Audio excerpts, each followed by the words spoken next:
नमस्कार मु बलभद्र जेना शास्त्री उन्नीत मध्य इंग्राजी विद्यालय सहकारी शिक्षक। सरकारंकर महान उद्देश्य शिक्षा व्यवस्था जेभली कौन पिला भी शिक्षा व्यवस्था वंचित हेबे नहीं से विद्यालय स्तर में ड्रप आउट पिला मानकर ह्रास करने निमंते संख्या ह्रास करने निमंते सरकार सर्वदा चेष्टा कर मो विद्यालय बड़म्बा हाट मध्य अवस्थित रही मो विद्यालय कौन ड्रप आउट पिला रही ना तथापि सरकारंकर यही महान उद्देश्य को सफल करने निमंते मु सर्वदा पाखापाखि अभिभावक मानू से संबंधी सचेतनता वार्ता प्रदान करि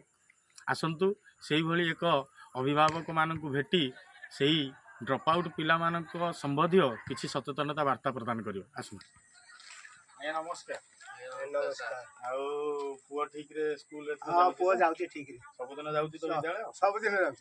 सबुदिन पुआ को हिंदी विद्यालय पठेबे कारण सरकार सब प्रकार व्यवस्था करिसंती पिला मानक पई मागणा पोशाक ठारू आरंभ करिकि मागणा खाद्य मध्य सरकार दउछंती बही पुस्तकालय मध्य दउछंती तेणुकरी पुआ को पठाइबा सहित आपणक आखपाखरे जदि देखिबे सेमिति कोनोसी पिला विद्यालय न जाई घरे रहउछंती सेमानको मध्य आपण निजे बताइबे जे जेमिति सेमान प्रत्येक दिन स्कूल को जिबे एवं पाठ पढ़िबो बुझिले तो आज्ञा धन्यवाद।